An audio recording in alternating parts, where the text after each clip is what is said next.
Review का question एक दफा फिर देख लेते हैं, और जो कल लिखा था उसको आगे पढ़ूंगा नहीं, सिर्फ ब्रीफली टच दे दूंगा। कल एक पैराग्राफ में ये डिस्कस कर लिया। मैंने रिव्यू के नोट्स कर भेजे थे, आई होप आपने वो 10-20 पॉइंट्स पढ़ लिए होंगे जिसमें बताया गया है कि रिव्यू का स्ट्रक्चर क्या होना चाहिए। नहीं पढ़ा तो ये आपकी बहुत बड़ी खामी है, आपको पढ़ना चाहिए था। आपको यही सारे इंग्लिश के नोट्स अब टाइप्ड फॉर्म में मिलेंगे। किस फॉर्म में मिलेंगे? पिछले साल के सारे नोट्स को मैंने टाइप फॉर्म में कन्वर्ट कर दिया है, उसकी फाइल मैं ग्रुप में भेजूंगा। आप बाहर कहीं से उसको जिसके नहीं बने हुए प्रॉपर, बाहर कहीं से कॉपी बनवाए, बाइंड कराए, यहां से कराए। मैं भी एक बंदे को किसी को कह दूंगा, वो कोई बुक पब्लिशर नहीं होते, तो वो मुझे एक दो पब्लिशर्स ने कहा कि सर अपने नोट्स ने हम उसको बुक फॉर्म में लाना चाहते हैं। तो पता नहीं क्यों वो है, उनको उनके साथ कल परसों तरसों उनको भेज दूंगा। अगर उन्होंने कहा कि हम हफ्ते 10 दिन में भेज देंगे, तो वो बुक आप खरीद सकते हैं जिसने नोट्स नहीं बनाए। वरना best way to do things is खुद बनाए। क्या करें? सवाल ये था हमारे पास कि आपने स्पोर्ट्स सेंटर को रिव्यू करना है, और हमारे पास दो पॉजिटिव्स दो नेगेटिव्स थे। पॉजिटिव हमारे पास एक ये था कि इक्विपमेंट बहुत ज्यादा है वहां पे। व्हाइट कलर का पेन यूज हो रहा होगा। पॉजिटिव क्या था जी? कि इक्विपमेंट बहुत ज्यादा है और स्टाफ बहुत हेल्पफुल है। नेगेटिव है कि महंगा है, वो रश बहुत ज्यादा होता है। मैंने कहा था रिव्यू में पहला जो पैराग्राफ है इंट्रोडक्टरी होता है, इसमें आपको फिजिकल फीचर्स बताने चाहिए। पहले बेटे, मैंने अगर मैं एग्जामिनर हूं तो मैंने आपके पेपर को मार्क्स कैसे देने हैं भला? पढ़ के ना। कंटेंट पढ़ूंगा तो मार्क्स दूंगा। फर्ज करें अब चाहे इंग्लिश के पेपर में कोई राइटिंग के मार्क्स होते हैं, लेकिन मैं अगर पढ़ ही नहीं पाऊंगा तो मार्क्स दूंगा? जो पढ़ पाऊंगा उसके मार्क्स दूंगा ना। मेरी राइटिंग बहुत साफ नहीं है, इसलिए मैं क्या करता हूँ, वर्ड्स में स्पेस बढ़ा लेता हूँ। आप में से भी जिसकी साफ नहीं है ऐसी करे। लेटर्स में नहीं मैं कह रहा स्पेस बढ़ाने को, यानी पाकिस्तान इज माई कंट्री, मैंने वर्ड्स में स्पेस देखे बढ़ाई है। ये नहीं कहा कि आप पाकिस्तान इज माई कंट्री करके लिखो। उससे एग्जामिनर को फीलिंग आती है आप उसको बेवकूफ बना के अपना कंटेंट पूरा करने की कोशिश कर रहे हैं, उल्टा नेगेटिव मार्किंग शुरू हो जाती है। Number one. Number two, paragraphing की तो यार सेंस होनी चाहिए। आप कौन सी क्लास में हो गए हो यार? आपको ये नहीं पता न्यू पैराग्राफ जब भी शुरू करना है यहां से करना है? आप में से अभी भी कुछ बच्चे यहां से शुरू करना चाहेंगे। कुछ बच्चे क्या करेंगे, पैराग्राफ यहां से शुरू करेंगे, यहां से ये इस पॉइंट से, और यहाँ एरो डालेंगे ये मेरा नया पैराग्राफ। वाह यार क्या कोड वर्डिंग है। बेटा दो ही तरीके होते हैं पैराग्राफ की आइडेंटेशन के, इसको कहते हैं आइडेंटेशन।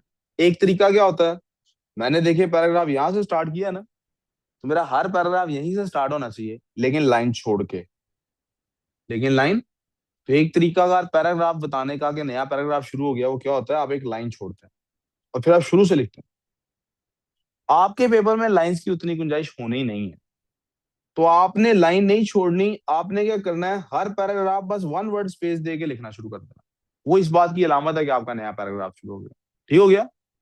मैंने कहा था कि रिव्यू के नोट्स जिन्होंने पढ़े हैं, उन्होंने देख लिया होगा कि पहले में फिजिकल फीचर्स बताएं, दूसरे पैराग्राफ में आपको जो कंटेंट दिया उसमें ये पॉजिटिव्स और नेगेटिव्स ही होंगे हमेशा। तो आप खुद सिलेक्ट कर लें पहले पॉजिटिव्स बताने हैं कि पहले नेगेटिव्स बताने हैं। क्या बताना है बताएं जी? पॉजिटिव्स पहले बताने लगा हूं। क्या करने लगा हूं? उन्होंने जो दो कमेंट्स दिए थे उनमें क्या था? इक्विपमेंट बहुत अच्छा है, स्टाफ बहुत अच्छा है।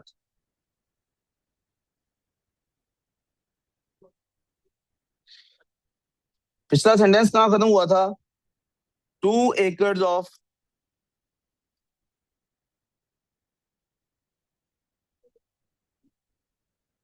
Even the best of the restaurants. आप लिख नहीं रहे खुदामा। फेल्स, फेल हो जाता है। बेस्ट रेस्टोरेंट भी फेल हो जाता है। जी बेटे, जी बिल्कुल, आप जुमला मुकम्मल होता देखिएगा। Even the best of the restaurants fails. Restaurants plural है लेकिन हम बेस्ट वाले की बात कर रहे हैं। अगर हम बेस्ट ऑफ द रेस्टोरेंट्स को अगर प्लूरल लेना चाहते हैं कि एक से ज्यादा है, तब फेल लिख लेंगे, दोनों तरह एक्सेप्टेबल हो जाएगा, क्योंकि एग्जामिनर को जज करना है ना आपके सेंटेंस से क्या आप कह रहे हैं। अगर even the best of the restaurants fails if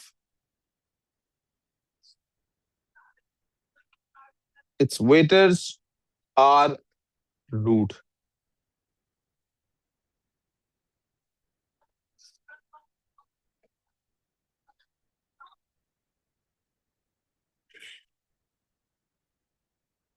The customer representatives,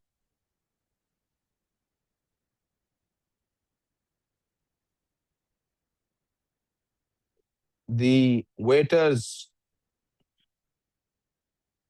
the helpers, they are the face of any enterprise.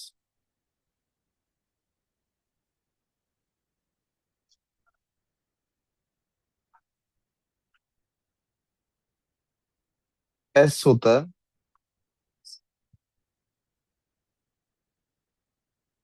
Sir, is the restaurant line grammatically correct? Is sorry. Is the restaurant line grammatically correct? Sorry, I think I'm missing what you're saying. Are you talking about this sentence? Yeah. I just actually I just clarified it. Now we could be talking about multiple restaurants, and we could be talking about one restaurant. Even the No, I'm not best, talking about that. I'm saying that don't you have to remove one the, or am I wrong? even the best of the restaurants. Yeah, yeah, that's right. और वो कह रही है कि आपने यहाँ पे जो द लिखा है ये गलत नहीं लिख दिया जी, ये वो सही कह रही है।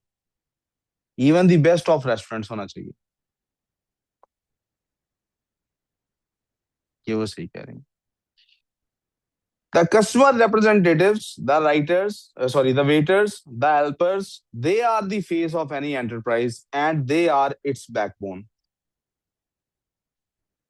असल में रीड की डी कौन है?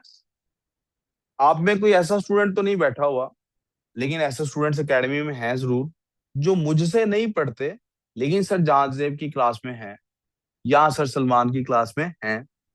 ऐसे बच्चे हैं। जैसे मिसाल के तौर पे वो सलमान है। पहले इस्लाम में जब वो आया है तो इस्लामियात और पाकिस्तान स्टडीज दोनों कौन पढ़ा रहा था? सर सलमान। और उसने अभी तक मुझसे तो 2-3 लेक्चर लिए हैं। वो किसे पढ़ता रहा है? अब अगर एज एन एंटरप्राइज इस इदारे को का कोई रिप्रेजेंटेटिव उसके सामने है तो वो सर उसामा है कि सर सलमान है? अच्छा, वो शुरू में मिले भी सर सलमान से ही थे, तो सर सलमान ने उसके अब्बा को कहा था कि आप सर उसामा से एक दफा मिल लें फिर डिसाइड कीजिएगा। लेकिन असल में तो बच्चा किससे मिला है हमेशा? अगर सर सलमान इस इदारे में खुश नहीं है, दिल से नहीं पढ़ा रहे, स्टूडेंट्स की परवाह नहीं कर रहे, फिक्र नहीं कर रहे, उतनी पेन नहीं ले रहे जितनी मैं ले रहा हूं, तो कहीं ना कहीं तो आपको क्लास में उनके चलते फिरते अंदाज से पता लगेगा कि नहीं लगेगा? कहीं ना कहीं तो मुंह से कोई ताना तंज निकल आपने स्कूलों में देखा ही होगा, मैडम स्कूल के बारे में क्या कुछ कह जाती हो जाता है ना, मैडम टीचर्स कर जाती है ना। कहीं ना कहीं आपने सुना हो, कोई ना कोई टी मिली होगी ऐसी। तो अगर सर सलमान खुश नहीं होंगे तो उनके मुंह से अच्छे जुमले निकलेंगे? तो कोई बंदा जिसको सिर्फ सर सलमान से आके मिलके चला गया है, वो अकेडमी को अच्छा समझेगा या बुरा समझेगा? बुरा समझेगा। यही रूल आपकी जिंदगी में सारी चीजों पे है। आप कितने बेवकूफ होंगे अगर आपकी कोई फैक्ट्री या दुकान है जहां पे कस्टमर ने आना है और आपने अपने मुलाजिम को बिल्कुल टोटली दबा के रखा हुआ है, थंबी के नीचे जिसको कहते हैं, रखा थंब के नीचे रखा हुआ है। तो भाई बाहर जिसने आना वो बड़े लोगों ने जिन्होंने उसी से मिलके चले जाना है। अब ये बिजनेस वालों को स्पेशली बता रहा हूँ। कॉर्पोरेट वर्ल्ड में एम्प्लॉइज को एम्प्लॉय नहीं कहते, इंटरनल कस्टमर कहते हैं। कि ये अंदर से अगर खुश है ना, सेटिस्फाइड है, तो ये मेरे बारे में अच्छी बात ही करेगा जब भी करेगा। अगर ये जो गार्ड है अगर हमारे पास कोई या कोई ऑफिस बॉय है, उसने अगर मैं अब डांट तो मेरे से खैर पड़ती है उनको, लेकिन अगर उनके साथ मैंने कुछ भी ऐसा किया होगा जो कि इनवैलिड अनजस्ट है, तो कितना ज्यादा ऐसा टाइम गुजरता है कि बच्चे जब मेरे पास नहीं होते, ब्रेक है मिसाल के तौर पे, तो मैं तो नहीं डील कर रहा होता आप लोगों को। नीचे जब आप आ रहे हैं, उनकी रिस्पॉन्सिबिलिटी है ना, वो क्या कुछ नहीं कह सकते। और ये भी आपने देखा होगा मुख्तलिफ इदारों में आप जाते हैं, जिस इदारे का गार्ड अपने इदारे से खुश नहीं होता वो उसका सलाम करने का स्टाइल ही और होता। उसको परवाह ही नहीं होती दरवाजा खुल रहा है बंद हो रहा है क्या हो रहा है क्या नहीं हो रहा।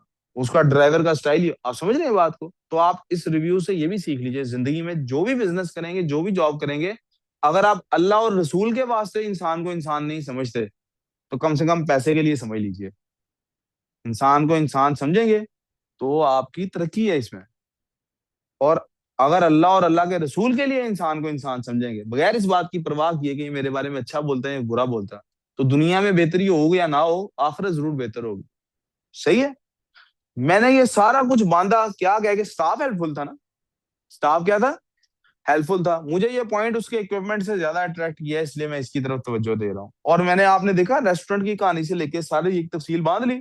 अब इसकी क्लोजिंग, इसका लिड क्या बंद करूंगा। स्पोर्ट्स सेंटर, स्पोर्ट्स सेंटर को नाम लिया था हमने पिछले पैराग्राफ में, को नाम रखा था इसका हमने, कोई भी नहीं रखा था। मांडी वाला फैमिली का जिक्र किया था सिर्फ।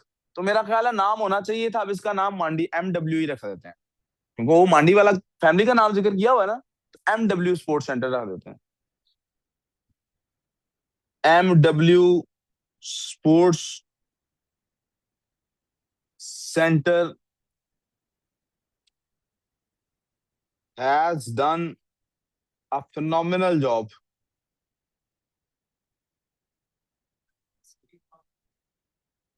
Huzaima, this is your last warning, ठीक है। Has done a phenomenal job in its hiring। Nobody treats you like a customer। हैं, ये क्या बात हुई, कस्टमर की तरह ट्रीट नहीं करते। मैंने कहा था ना, ये मेरा जाती स्टाइल है। यू मे लाइक इट और नॉट, लेकिन मेरा ये स्टाइल है। आप में से हो सकता है किसी का ये बन भी जाए, इस वजह से कि मेरा है, क्योंकि वो मुझे देख के लिख रहा है। लेकिन हो सकता है आपको अपनी चीज। आई ऑलवेज ट्राई टू, मतलब नेचुरली ऐसा हो जाता है, I surprise while you are reading my stuff, I always want your attention. तो मैं हर थोड़ी देर बाद कुछ ना कुछ ऐसा जुमला लिखूंगा कि जो आपको ग्रैब कर ले। ऊपर मैं तारीफें कर रहा हूँ, और ये जुमले में क्या लिखा है, वो कस्टमर की तरह आपको treat, they treat you like real human beings।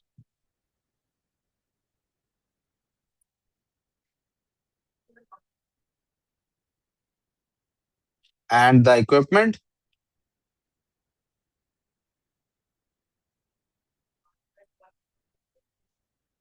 of course भी अलग अलग लफ्ज हैं दोनों।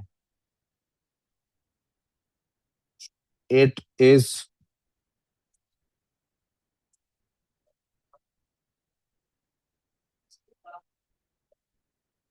premium and top notch।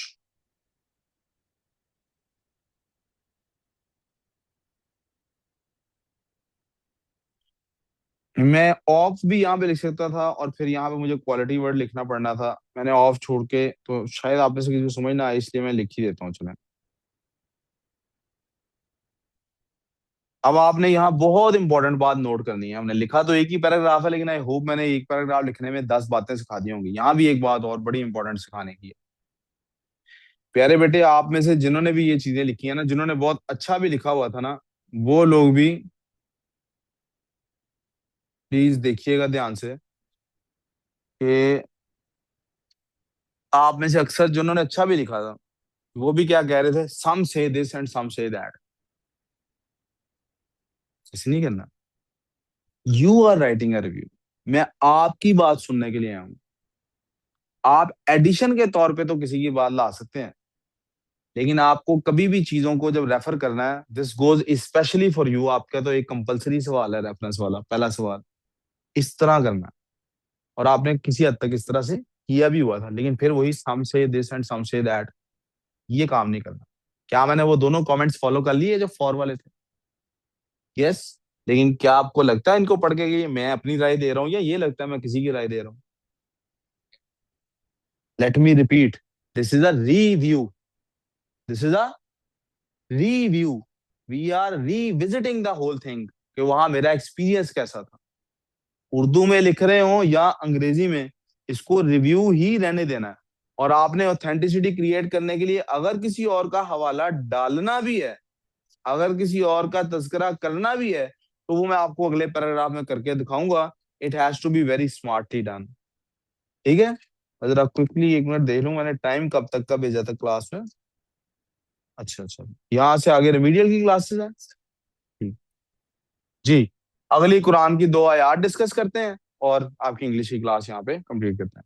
आ, इसका मतलब है रिव्यू कंप्लीट कल होगा इंशाल्लाह, तो कल भी इंग्लिश उर्दू की क्लास कंबाइंड है। कल भी इंग्लिश उर्दू की क्लास, मंडे से फिर अलग अलग हो जाएंगी। उर्दू के पास पेपर की मैंने इनको फाइल भेज दी थी। इन्होंने, मुझे लगता है अभी, क्योंकि मुझे कह रहा था मशीन में कोई इशू था, इन्होंने शायद अभी बुक्स अभी नहीं की, प्रिंट नहीं की। आपने इनसे राब्ता कर लेना, जो भी डिस्कशन